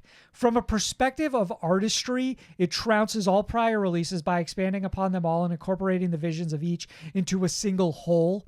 Spiritbox transcends the genre again, set a defining standard for our expectations moving forward. This album is innovative, exemplary work of visionaries who care to evolve the scene and not just rest on their laurels and proven successes of past acts. I had to physically tear myself away from this record as I spent hours on end digesting it to appreciate all its intricacies, and I could spend endless more hours diving deep into its wondrous ocean of ideas, emotions, and stylistic beauty. Marcos, I will give my letter ocean. score. I come at this album with a score of an A. I think it is nearly flawless. I think that I was, if I had a singular criticism, a little soft on the closer and the power of that song to end this entire album. I don't know if it quite reached those heights. And I also will levy this against my overall feeling that I think we still haven't seen the perfect encapsulation of this band on a record to date, but we are inching so very close. Yeah, I echo a lot of those feelings, Sam, and I sort of previewed that all when I said that I don't even know if this is my favorite body of work of theirs, but I do take it over the LP, the debut. This is a weird one because I feel Expectations I'm dramatically different with the debut in this, though. I am so going to echo further what you said, but I'm going to phrase it a little differently in that Go ahead. my brain is telling me this is an A, which is what I'm going to go with, but my heart tells me this is an A+. I can't go with the A+. I think the way that it like encapsulated my attention so fully speaks to this idea that like, how could I not give this anything other than like, if I was that enamored with it, like if it ate away at my attention so significantly, it's just part of me is sort of like leveling it up against like expectations versus previous material versus like what the future of this band looks like. This is a tough one too, because for what it's worth, like Spiritbox are such an important band in this scene, and what we're giving here are 24-hour first impressions. This is not an album we got early that we were able to sit and digest for weeks at a time. Like, Yeah. this is all fresh feelings. Like I haven't listened to this album 20 times yet. I've only heard it like 3 times, which like it's enough to review, but it's not enough for me to like fucking really formulate my thoughts around it in a way that like only time can allow. Yeah, this is an A for me. And I think it's a step up from the debut LP, but maybe not quite their best work. Okay. Marcus, we'll end it there. We have one more review, though. The brand new record from Whitechapel, Hymns in Dissonance.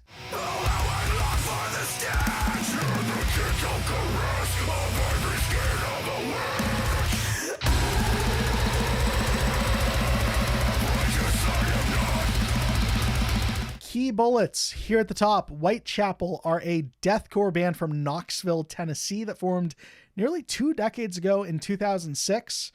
And believe it or not, Sam, they've been signed to the same label since October of 2007, which is insane. Literally the poster child for the label. That label, of course, is Metal Blade Records. Absolutely the poster child of that label are Whitechapel. Hymns in Dissonance is the band's 9th studio album, and it released the 7th of March. Hymns in Dissonance marks a departure from the band's previous collaboration with producer Mark Lewis, who they've worked with since their 2012 self-titled album.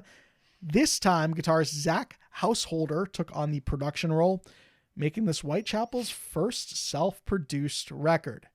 Hymns in Dissonance follows up 2021's Kin LP, and as of this recording, the band claims 630K monthly listeners on Spotify. The band also had a couple of things to say on the album, and I quote, "There is nothing nice about Hymns in Dissonance. From the riffs to the lyrics to the overall vibe of the album," says guitarist Alex Wade of the band's latest output. "We attempted to write our heaviest album to date.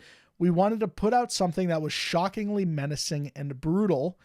The album follows the story of a cultist who is gathering worthy people to join his cult," Wade further elaborates, "and there are moments in the storyline where the cult followers are singing an evil hymn to open a portal for the head cultist to enter.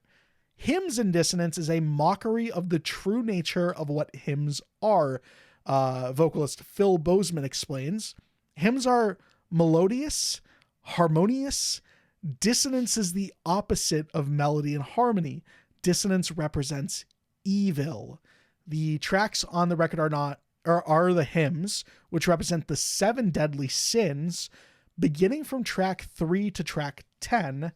Tracks 1 and 2 are the introduction." This one confused me, Sam, because you follow along here. So track 3 is the start of the 7 deadly sins. This would be 8 tracks then, from 3 to 10. So my assumption here Ex would Furnace, be that... I would guess, is not one of the 7 deadly sins, Right, since it is more of an instrumental. Yes, it's ostensibly an interlude, yeah. Got it. You can take it away, Sam. Marcus, I'm going to start with my first takeaway.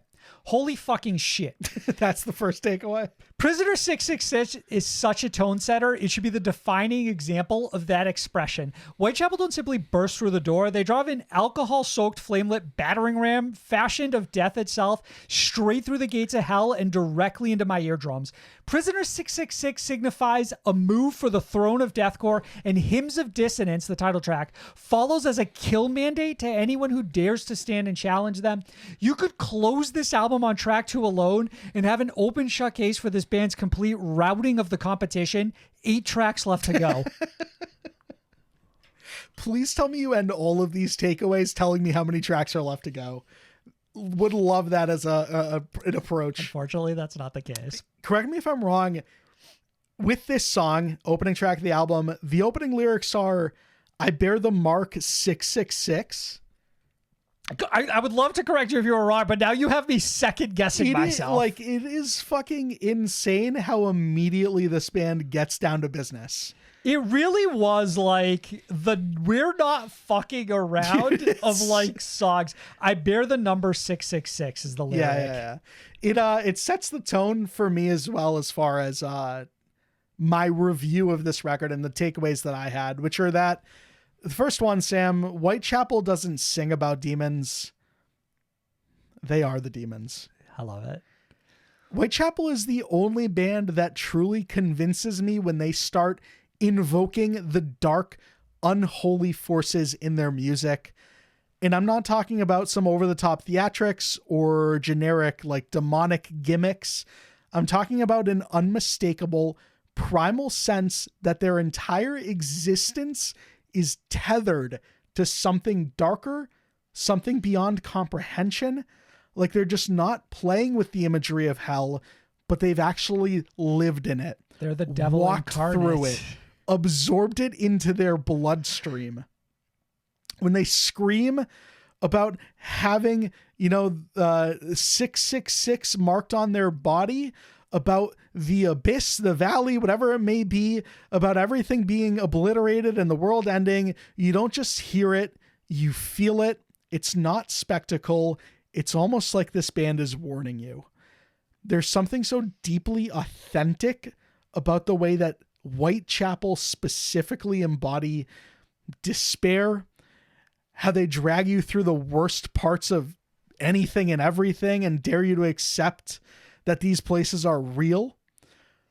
Other bands might dabble in the occult, and I know this one is very long-winded, but just, walk I'm still with you. Other bands might dabble in the occult for flair, but with Whitechapel, you feel like they're pulling these forces out of thin air because they can't not do it. It's like they're being touched by the void, and they are passing on the knowledge of what lies beneath, not as a gimmick, but as a way to survive, as a strange form of catharsis. In a world where everything feels manufactured, where so much of the music industry can't get past the packaging, it feels like Whitechapel's brutality isn't calculated. It's something where you're not questioning it, you're believing it, because they're the only ones that sound like they've been to the edge and back. Very lovely. Right? Very lovely. I was happy with that one. Point 2, Marcos, fuck me.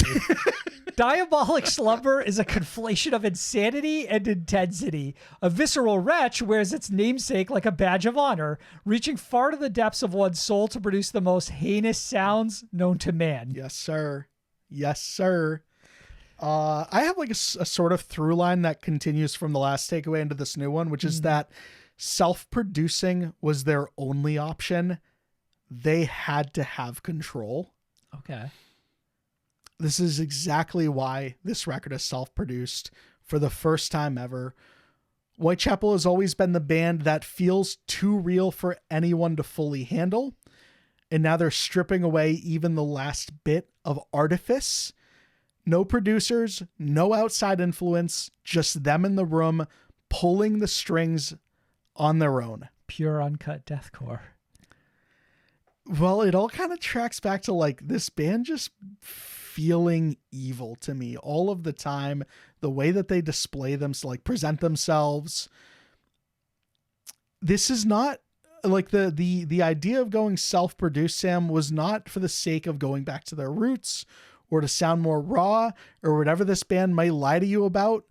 It was for the sake of control in the darkest way imaginable. It's about the fact that no one else could capture the nightmare they're living inside.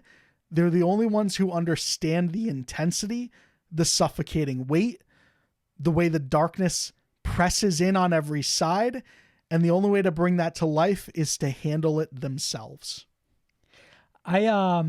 I really like the idea that it's like nobody could truly understand how heinous this band's vision was except for this band. Yeah. They couldn't unlock this level of evilness without taking it on their own. That makes sense. You know, it's nice probably being signed to a label for like 18 fucking years that there's a level of trust there that like, they're like, sure, whatever your vision is, go for it. Right. Marks, I have a through line from my last point as well. What the fuck? Interlude Ex Infernus plays perfectly as a nefarious cult gathering setting, the stage for hate cult ritual. The chanting does a great job of evoking the truly sinister themes of this record, which you espoused earlier with the press release that the band shared. My next takeaways are significantly less involved. Like I have one that sort of just kind of follows up on what you're saying here in the sense of like, the sinister themes on this record are all a result of the conceptual nature that this record takes on that we detailed earlier in this review before we got into these takeaways. And it's that anchor that allows this band to really excel is always having in like a reason to write this evil, nasty shit that it is they're writing. It's even like, if they have to fabricate like a concept around exactly. it. Yeah. So it's like, man, it is never lost on me that like the conceptual nature of an album, like if a band explicitly tells you there's a conceptual nature of it, that is the most important aspect of the record. I agree with that. Shut the fuck up. Bedlam is a disgusting flex of bouncy ass riffs complemented by Phil's absolutely relentless passion to expel pure hatred from his lungs like an unholy beast cursed by the joy of song. And Mammoth God has an insane explosion of anger. Phil Bozeman, you know, obviously we got like a little tidbit of this with Visceral Wretch where it was just like the frowny face type guttural screams, and there is so much joy to be extracted from that delivery throughout this record. If you're into this style of music. And I've got one that expands on that too, Sam, which is, it's actually something that we really didn't discuss leading into this review, is that this is a sonic departure from what they've been doing on their last two records. Phil Bozeman isn't singing on this record like he did on The Valley, like he did on Kin. They mentioned it at the top again with that quote saying that like this band was intentionally trying to make the most heinous music that they could. They wanted to go out and write the heaviest Whitechapel record album that existed. Yeah, record album. I like that a band like feels comfortable like doing that, like bouncing around the genre, because it's like for all intents and purposes, I would think like The Valley is one of this band's most successful records to date. So that like they don't feel like they are stuck in a certain sound and are able to like maneuver and do what they want to and like what they're excited about is like, it's probably very creatively rewarding, right? Well, and I think it's been rewarding for us as listeners too. And that's absolutely what I don't want this band to lose sight of, is I like sort of the ebb and flow of that. Like I want a softer record again. I'd also like a record heavier than this in the future, because that's one of the takeaways that I had is just the fact that like, you don't realize you missed something until they bring it back, which is like, man, really, truly heavy, gross, disgusting Whitechapel. Like I kind of missed it. It was never my favorite version of this band, but like, I do think that they've leveled up from where they last left off. I agree on with that side of completely. the, on that side sonically. Was the last album before The Valley the one that was sort of like critically panned? Mark of the Blade, maybe I want to say it was. And I want to say that like neither you or I were particularly fond of it. No, I don't remember loving that. And it came after an album that I did enjoy. I feel like it was a weird one. So just like the musical equivalent of reclaiming what's been lost, reconnecting with that essence. It made this a real impactful listen, like immediately for me. You have another takeaway? My final takeaway, Marcos, was Okay, damn, I see you. Okay. Nothing is coming for any of us. The closer on this record ends on a deliciously satisfying bed of riffage that so eloquently closes such a chaotic series of events. It ends like instrumentally, right? For like right. the last like, and 2 minutes. It's such a fascinating choice to me because it's not like quite like anything that's come before it, which I think really makes it a special closing song on the record and a really good choice. Marcus, overall, a total and absolute blast from start to finish, packed full of the most heinous sounding deathcore this side of the scene and built to terrorize everyone within a 1 mile radius of your car speaker, begging to be turned up loud enough to damage your hearing and played ad nauseum at the Cozy Comfort record as the Cozy Comfort record for deathcore craving kids this year. I don't think it does anything otherworldly in terms of stylistic choices, nor does it attempt to expand upon or rewrite the genre in any truly fascinating way, but it definitely satisfies a deep craving I had for this level of aggressive metal. Whitechapel are beasts among men and continue to prove it 10 times over with this record. This was a solid B for me. My final takeaway bleeds into the conclusion, so it's all sort of the same thing. And it actually challenges something that you have to say here, Sam, in that nor does it attempt to expand upon or rewrite the genre. It doesn't, Sam, because I think that Hymns and Dissonance reminds you that Whitechapel are the genre. Interesting perspective. Okay. Whitechapel are the deathcore band for me. I shut my eyes, think of a deathcore band. It's Whitechapel that immediately jumped to mind. And you can be like, you can challenge me on that. The Valley wasn't deathcore, Kin wasn't deathcore. Those albums to that got I tell heavy. you, shut the fuck up. You're stupid. Your opinion's invalid. We don't care what you have to say. This is the best deathcore band, period. Yeah. Even when they're not being a deathcore band, they're the best deathcore band. And when they are being a deathcore band, they're extremely the best deathcore band.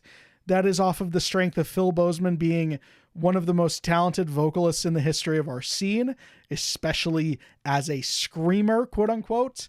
And the fact that every single punch this band throws at you is never pulled.